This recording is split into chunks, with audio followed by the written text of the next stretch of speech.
Welcome back to Croquet in the good old US of A. East Coast this time, sandwiched between Pinehurst and southern North Carolina and Macy White's Chesapeake Bay Croquet Club in Northern Virginia. We find an exciting new venue, the Albemarle Croquet Club in northern North Carolina. Charles II bequeathed large parts of this territory to the Duke of Albemarle in the 17th century, and there are references all over. Thomas Jefferson's Monticello is in Albemarle County, Virginia. There's an Albemarle City in North Carolina. The Croquet Club is in Belvidere, North Carolina. It's on the property of Adam Lassiter, and they call it Albemarle Croquet at Doodle Hill because Doodle Hill was the name of the Lassiter family farm. They're hosting the USCA Southeast Regional American Rules Tournament in May of 2023. I think their first big event because this is their first season. Danny Huneycutt is the tournament director. Adam Lassiter is the tournament manager, and this was very much a family affair.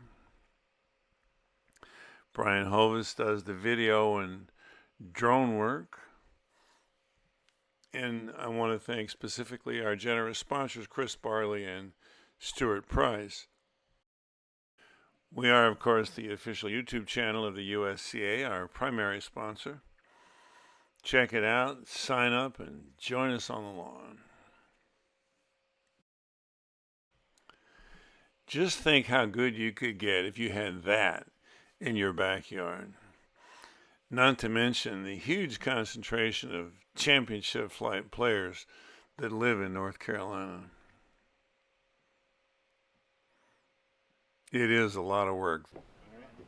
And now an all North Carolina doubles final. Mike Taylor and Elaine Moody both live in Pinehurst. He's the district president for Eastern North Carolina. She's the president of the Pinehurst Croquet Club. Danny Huneycutt learned at Pinehurst from Mac Penwell, and he's been at the center of North Carolina croquet ever since. And then here comes Danna Huneycutt, who is just as well known to most of the croquet community because she's a good player, and Danny could not put on the boot camps he does without her. These four have been good friends for a long time. All right. Yes. I'm glad it's us. That's right. Me too. That's right.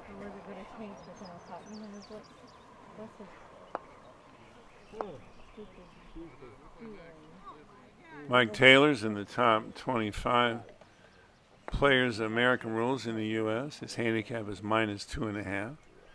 I couldn't find any national championships, but I can't believe he hasn't finished second or third in a few, and he's won countless tournaments, invitationals, regionals, you name it.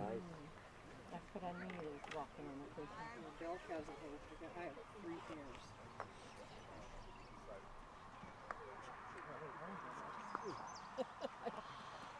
Look what you are. There we go. You take it.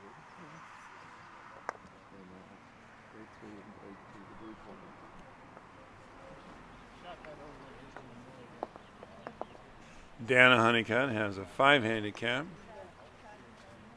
I don't think she's obsessed with croquet like the rest of us. She brings more of a balanced approach to Danny's life.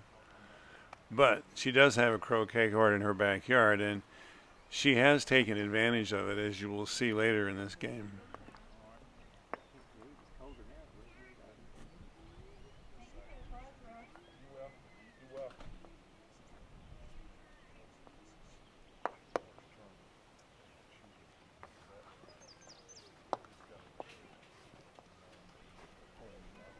Elaine Moody comes in at 2.5. She was instrumental in eliminating my boys from the doubles competition, Walt Janitz and Brian Hovis.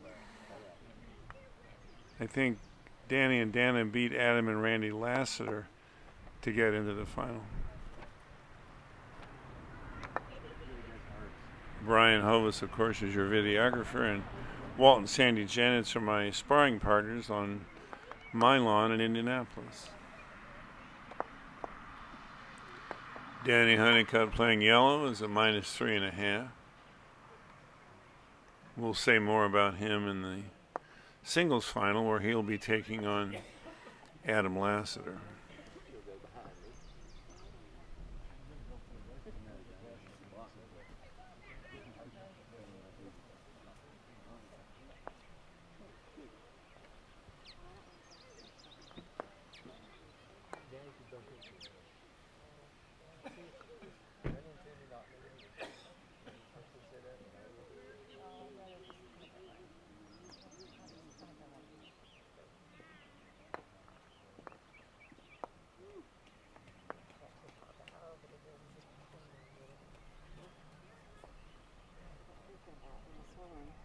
Was before.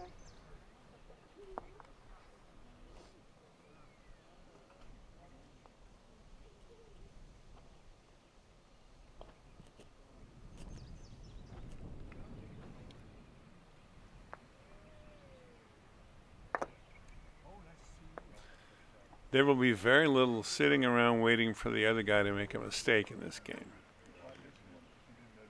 They'll be attacking instead. Especially Danny. But this is not crazy because the black ball is off the 9-inch line. And even if he misses, which he did, red is all set to come in the game. So it's tough to do something like send blue to hoop 2 and let black then tap yellow and run the break because red can mess that up. So blue and black could regroup across the lawn someplace, or blue can rush yellow to hoop 2 now, even though red's in position.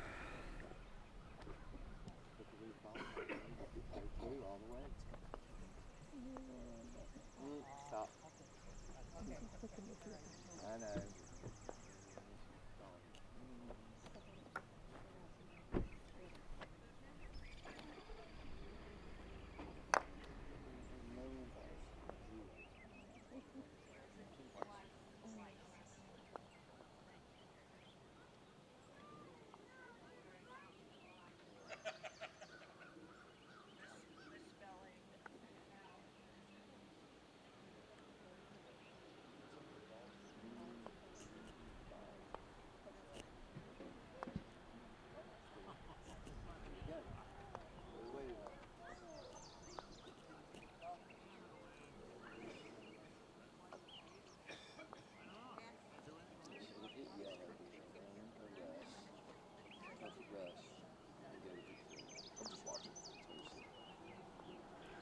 I can't hear what they're saying, but they're probably talking about whether she should try to peel blue or just make her hoop and get out of dodge.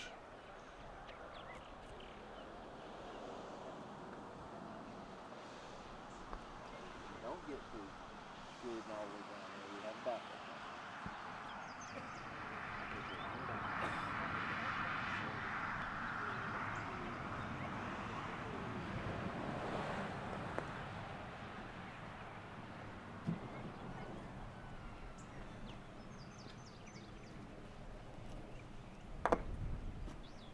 Okay, you want to make a shot at that?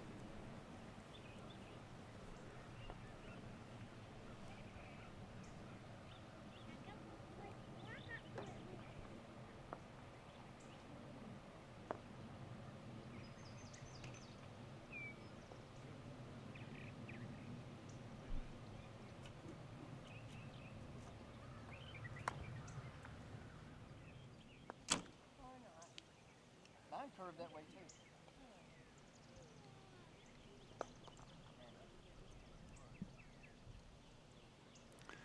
The peel attempt would be cool here, but if it failed, blue and black would both be partner dead, and with Danny Huneycutt lurking, the game would be over.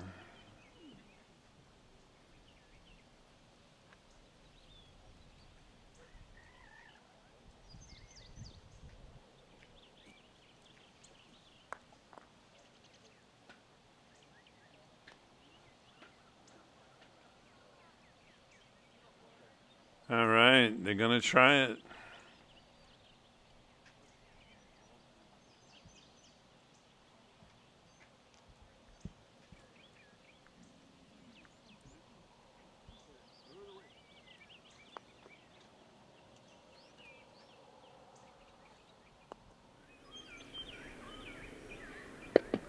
Look at this, an angled Irish peel.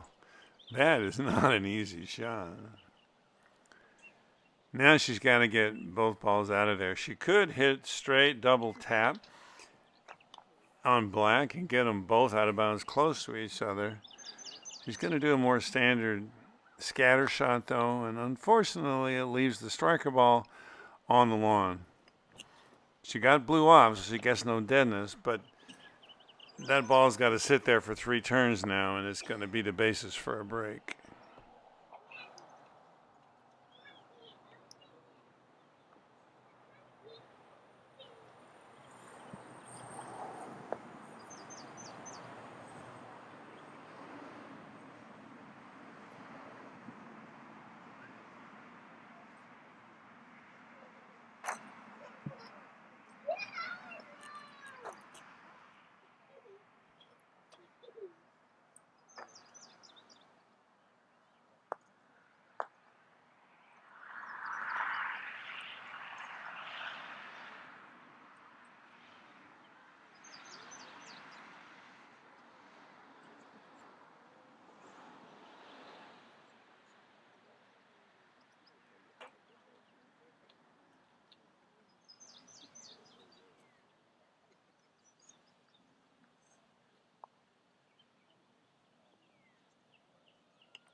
Notice that instead of running a 3-ball break for 4 hoops before he picks up black, he's gathering black now to put it in pivot position and make it a 4-ball break from the get-go.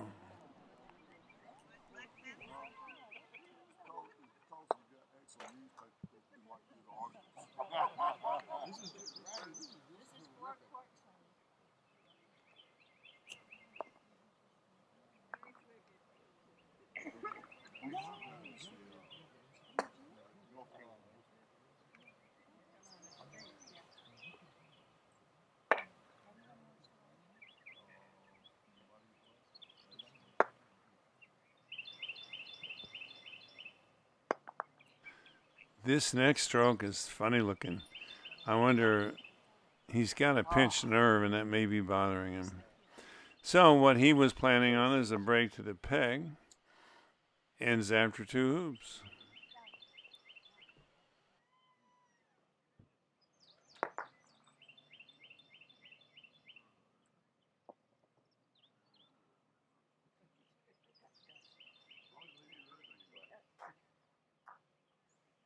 Do what? Silly.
This looks like a dog, I know, but to the rule book, it's just an outside agency. Anything it does can be corrected without penalty to the striker.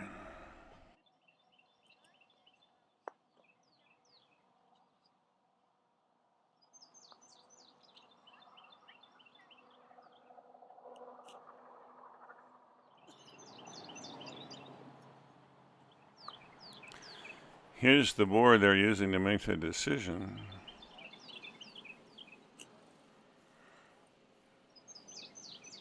Red's maybe 7 or 8 yards from black.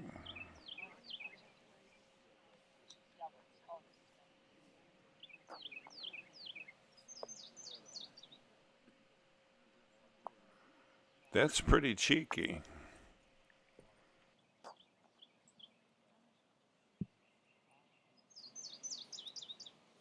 I would take a shot at.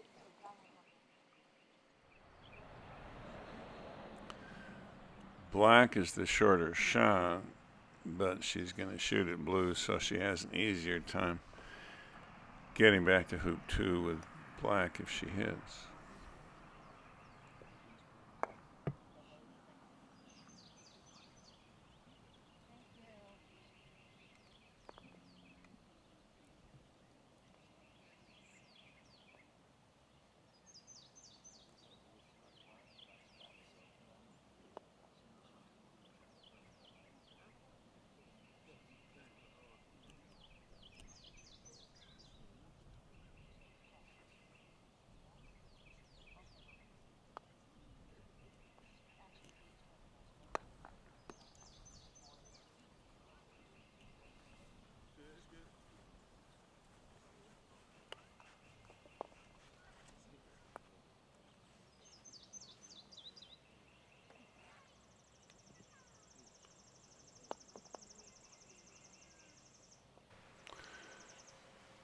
She's considering giving blue to red, which she could do because yellow is only live on blue. So if blue's a boundary ball, she can leave black out there where Mike could get something going. But perhaps applying Occam's razor and certainly supporting his higher handicap partner, Mike says, nah, yellow's sitting out there. Just run your break.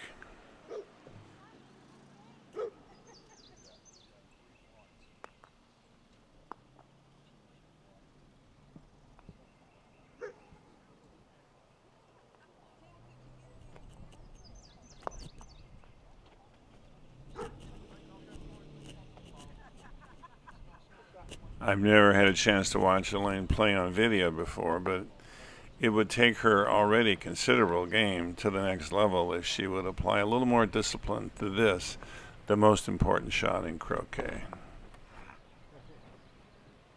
Accurate rushing is a hallmark of all the top players in both AC and American rules. And if you think about it in golf croquet as well, where especially in the positional approach to golf croquet, clearances need to be as precise as possible.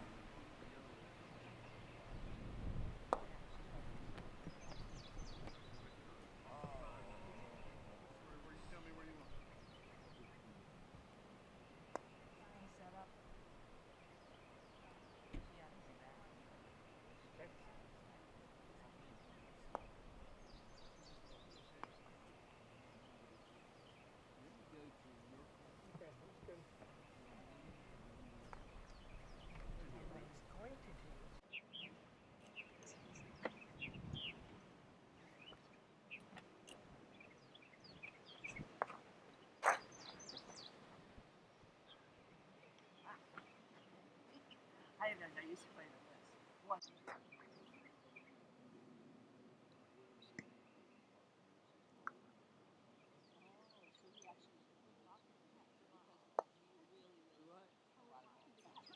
Oh.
She's going to use deadness rotation to her advantage.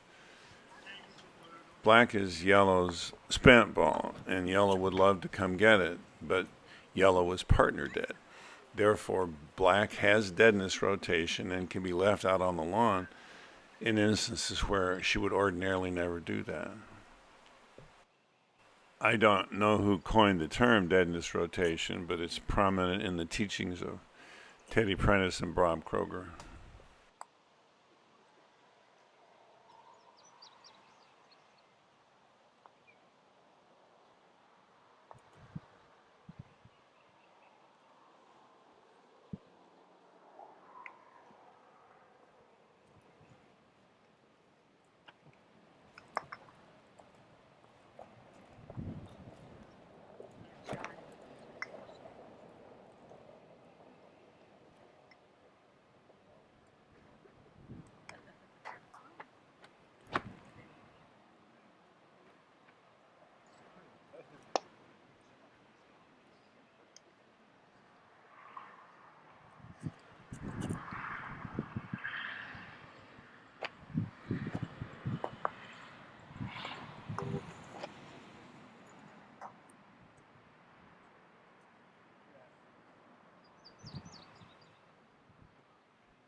Go get him. Johnny Osborne likes to point out that if you're ahead in American rules, you're not really forced to attack. But neither are you forced to give the opponent an opportunity like this. I guess he figures that because yellow is only live on blue and is a long way from its hoop 4, this is going to be a low percentage attack by red. He's doing this almost as a Tice. He wants to see him try.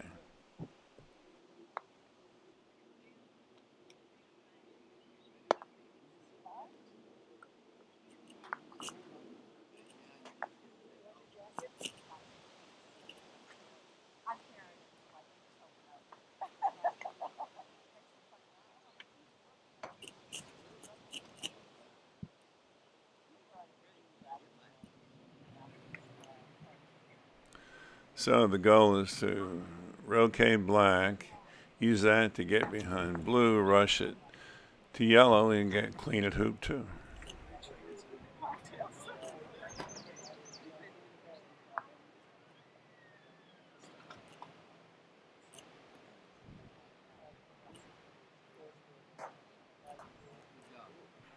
Oh yeah, and put black a long way from hoop 2 as well.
So Mike's Tice was a good bet. She managed to get blue and black split up, but now she's 3-ball dead, and yellow and red are both dead on each other.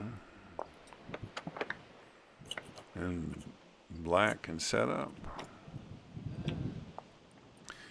And now, even though he doesn't have the rush to hoop 4 that he wanted on blue, Danny has to get 3-ball dead to get blue out of there. Otherwise, it'll take advantage of red and black's position.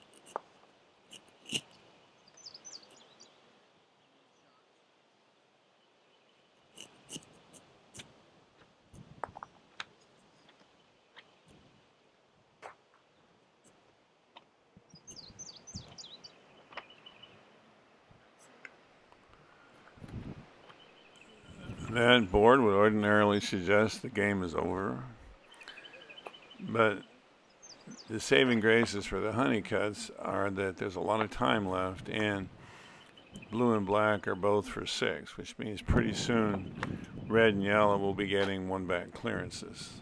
All they can do in the meantime is set up. You want to take a shot at yellow?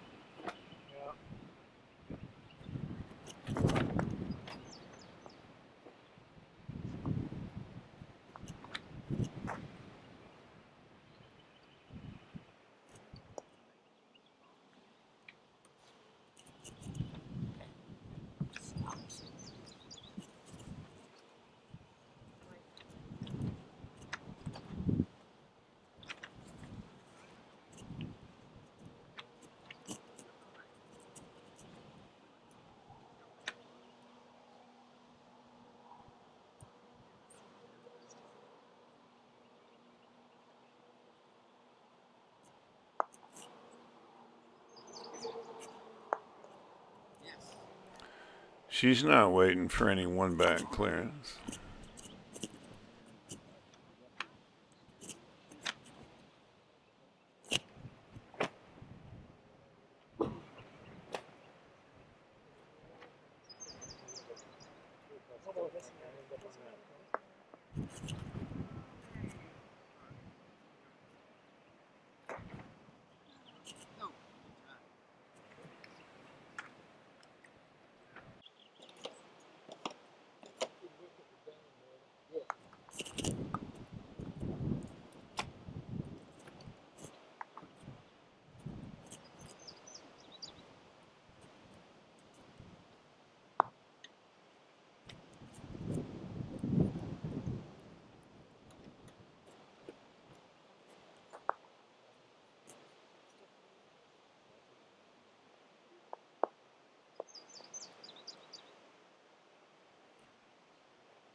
Absolutely take it.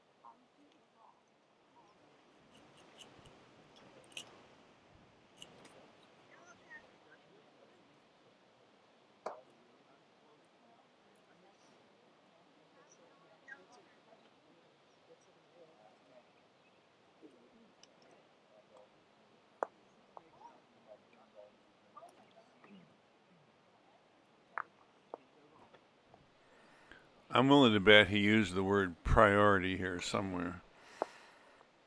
Blue can be within an area code of hoop 4, but red needs to have a good rush on black to hoop 3 for this to work.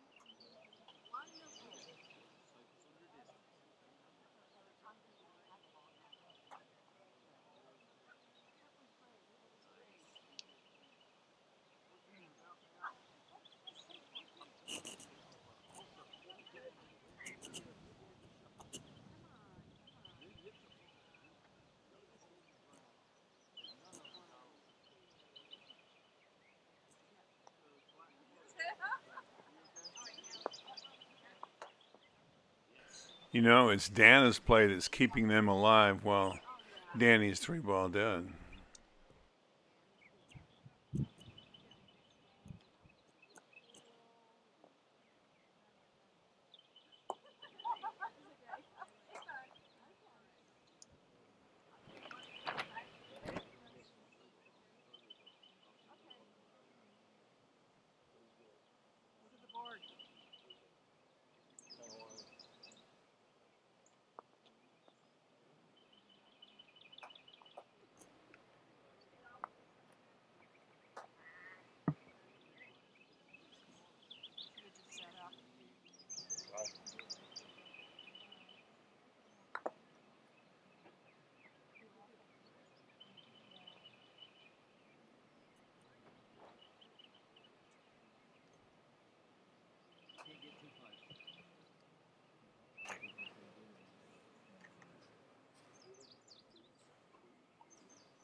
Blue and black are both partner dead, but they're taking a big chance setting up like this. All Danna's going to have to do is 2-ball for 2 hoops, and she's got a 4-ball break. And Danny, of course, is still 3-ball dead and for 4, so he's trying to put himself in peeling position, but went a little too far.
Nice to see you.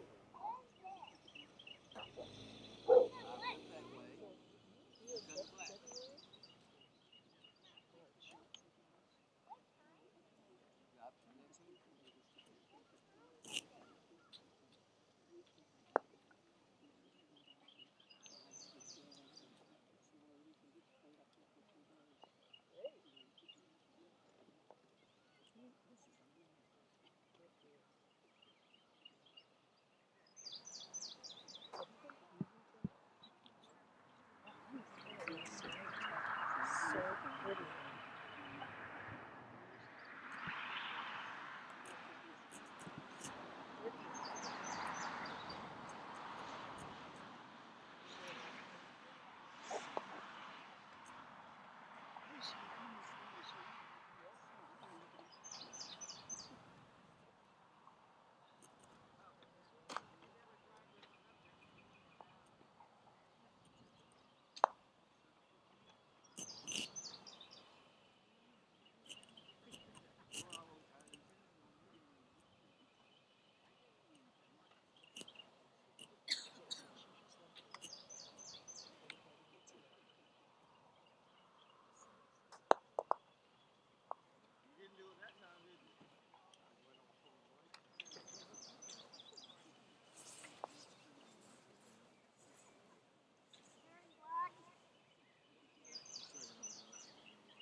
What to do, what to do.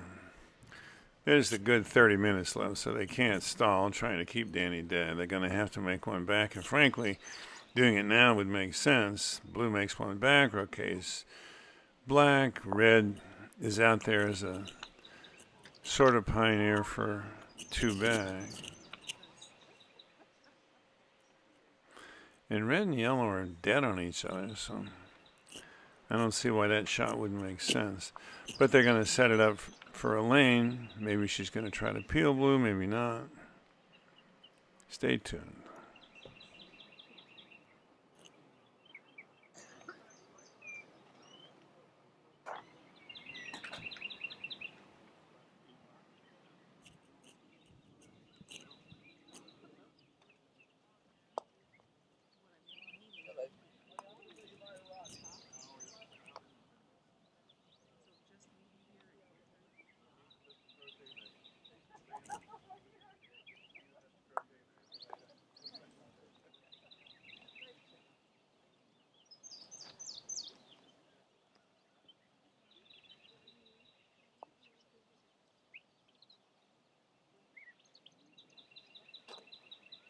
yellow.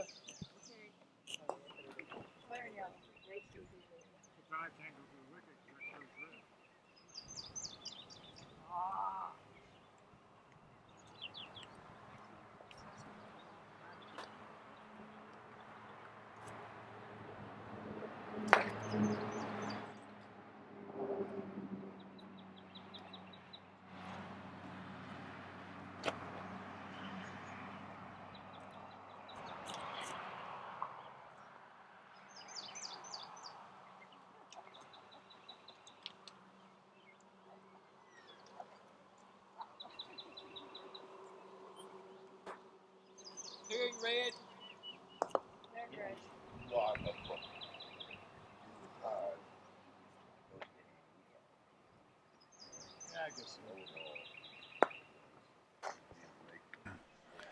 So now it's a whole new game. Only blue and black have a 6-hoop lead.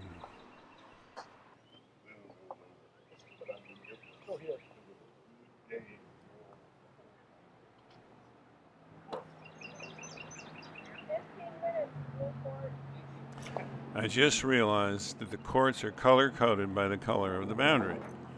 So 15 minutes blue court is for this game, less time than I thought.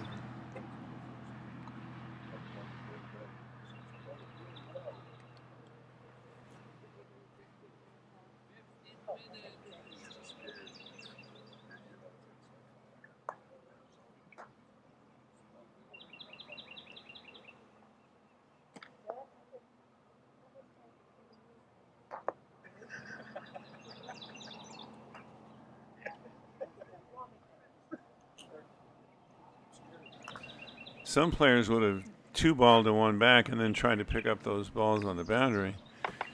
Danny's going to try to upset the apple cart now because he's fairly far behind. He's trying to entice blue to shoot at him and maybe knock him out. Then they get some deadness trying to fix that situation.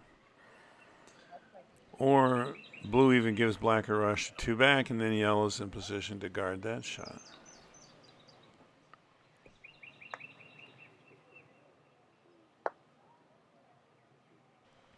If blue successfully roquets yellow, the reward is a 3-ball break for black, so Mike takes the bait.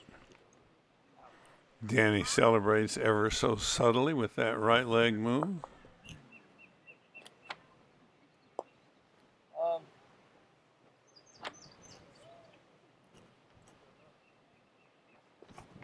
to the end of the court, straight behind your hoop. I can't get straight behind my hoop. As best you can. Best I can do? Okay, good. Go over here. Yeah. On to the corner, right? Off the court.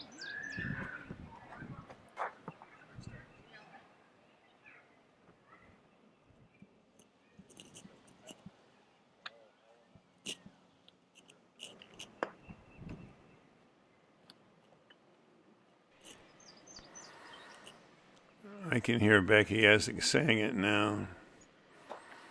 Never send a man to do a woman's job. But because yellow is now the danger ball, there's less to gain. Mike wants her to take off and go for her hoop.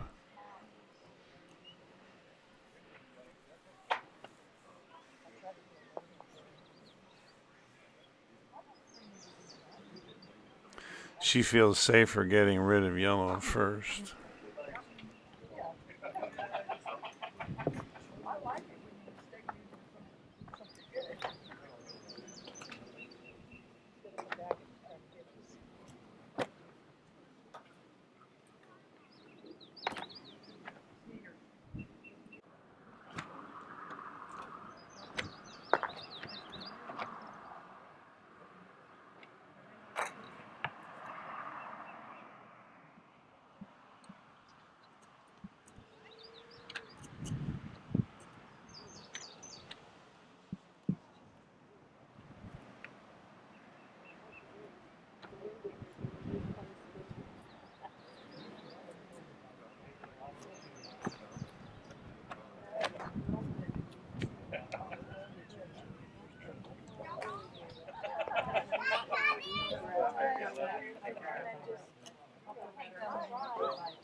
Critical hoop shot, to say the least.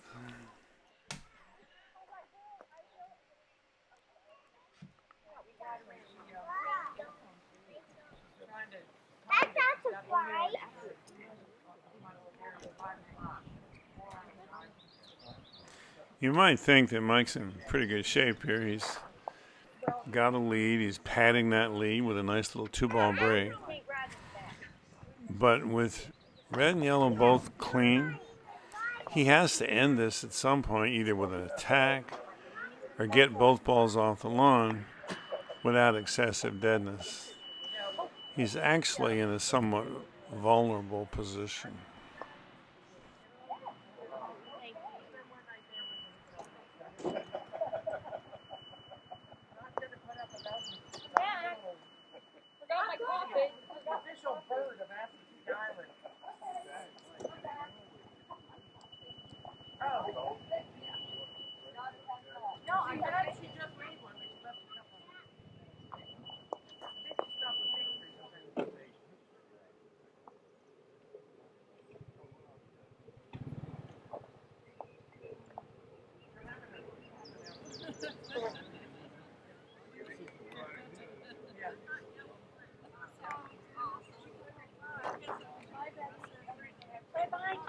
I'll be in touch.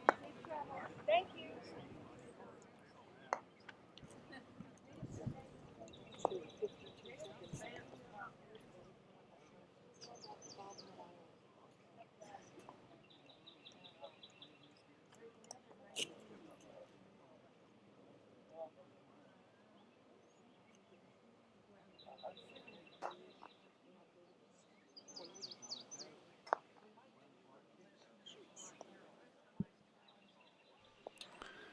Major decision time. Safe thing to do is to get off. I can just hear Danny in his best Clint Eastwood. You feel lucky, punk?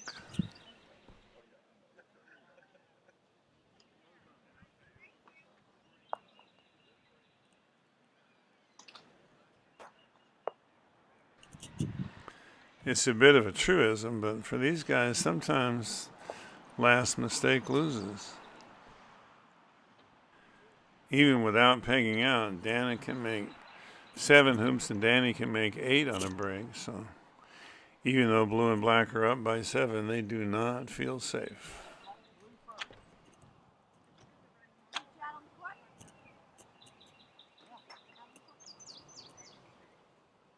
How much time, Lynn? 7:30.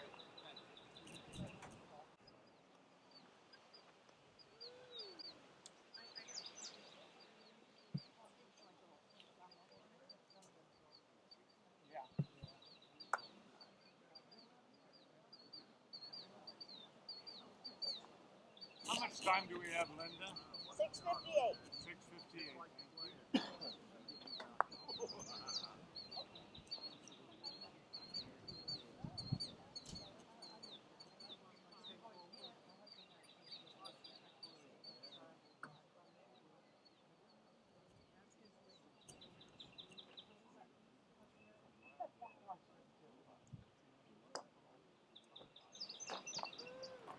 Lynn, grab the clock. Stop the clock and quit following. Only the striker can do that. You can't do it while any ball is still rolling on the court. And the tournament instructions usually say you can only call timeout for ball retrieval in the last 10 minutes of the game. Stop the clock. Take a referee. And this is a referee's timeout, and neither of those gets charged as a personal timeout to any player.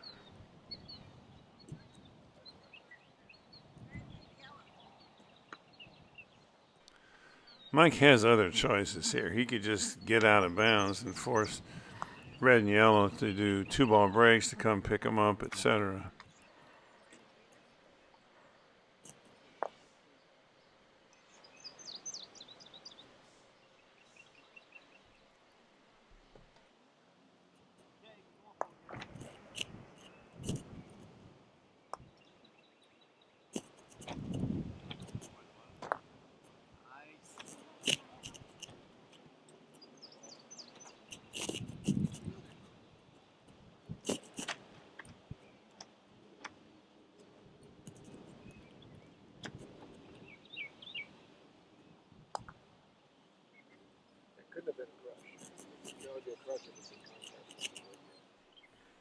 It's a double tap.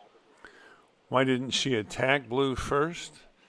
Well, she needed a better rush to hoop 3, and now she's got it if she makes this hoop. There we go.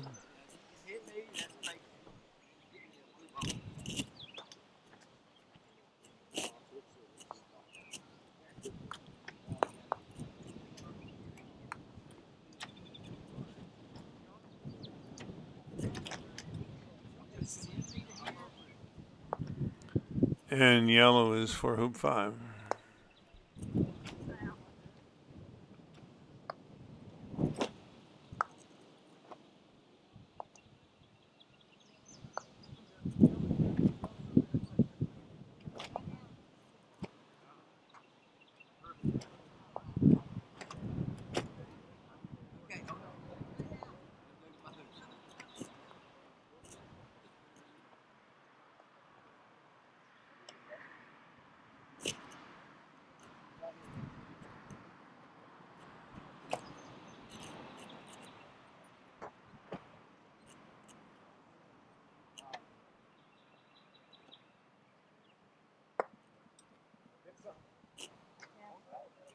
I don't want to go down and hit Danny.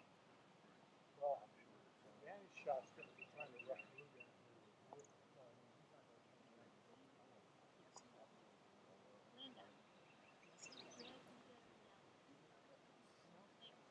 How much time? 3:31. Yes, we have a timeout, please. Timeout. 3:19.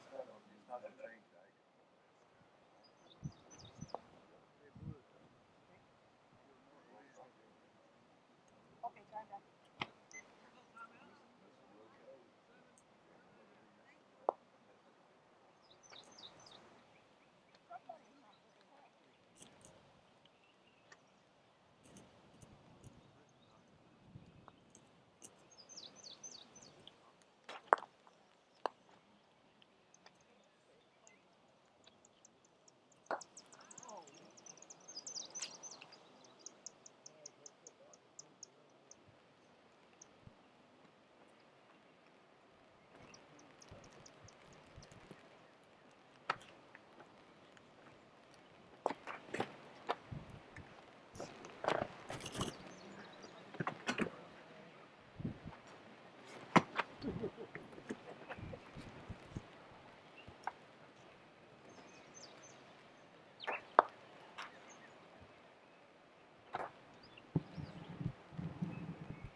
This, again, is why you should practice 3-ball breaks more than 4-ball breaks, because a good opponent isn't going to give you a 4-ball break.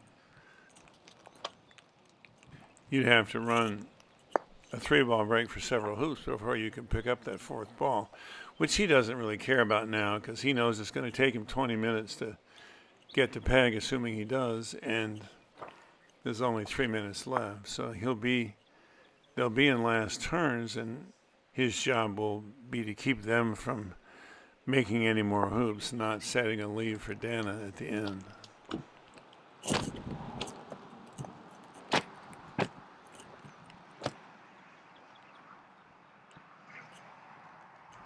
48 seconds. Blue card.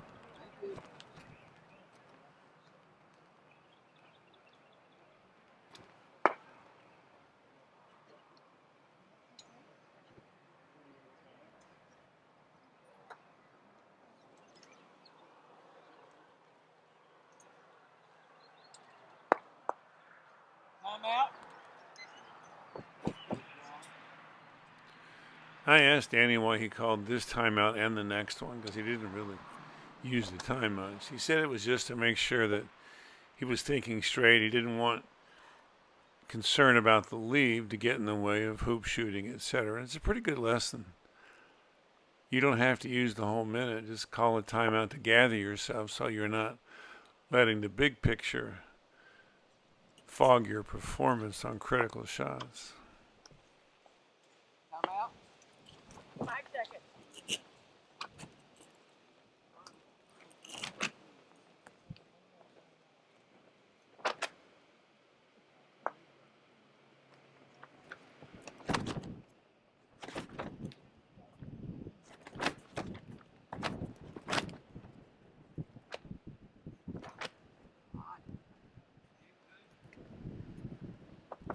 Game time.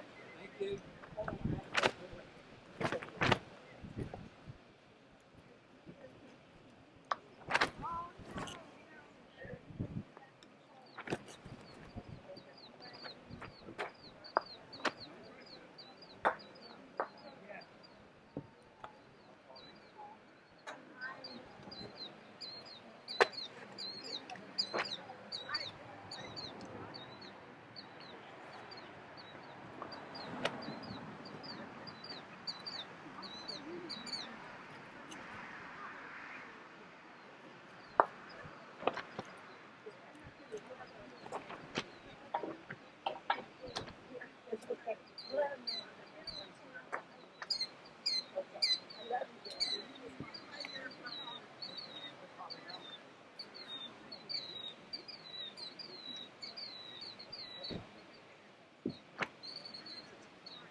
Okay, red is one behind black, so now yellow is one ahead of blue, and the score is tied.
Solid general principles here.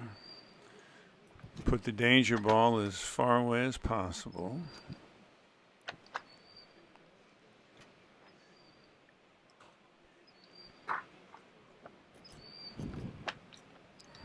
And then put your partner next to the spent ball so that the danger ball can't join up with the spent ball, which would then get something going in last turns.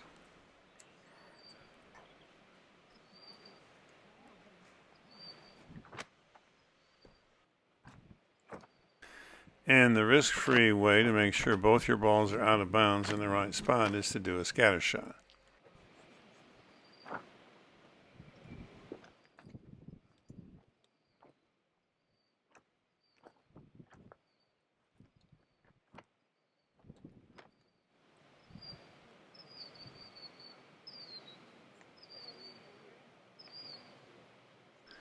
He's going to do a croquet out, and if, say, red were for 4 or 3 back, he would just do it with a stop shot, leaving yellow there. But he wants yellow out of bounds too, so blue has nothing but boundary balls to shoot at. And here, it's not to build a break for red, it's to keep blue from joining up with black.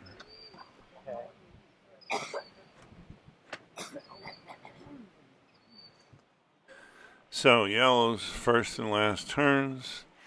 I don't know which ball got the one back clearance, but I assume it was black. Doesn't actually matter.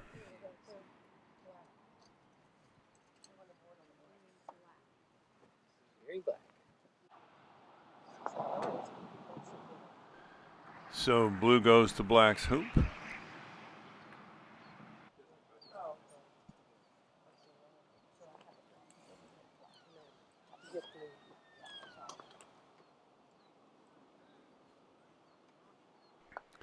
She's going to put black as far away from blue as possible and still leave black only boundary shots on red and yellow.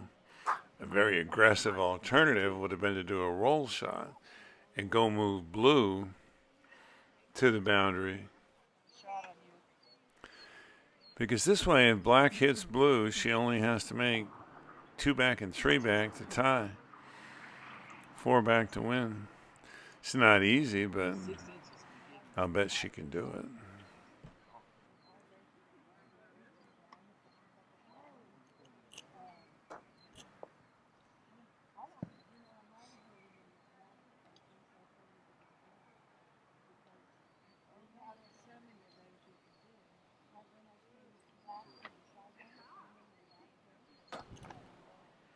No, furniture got in the way. So the Huneycutts take Elaine Moody and Mike Taylor by 2 hoops, become the 2023 Southeast Regional Championship Flight Champions.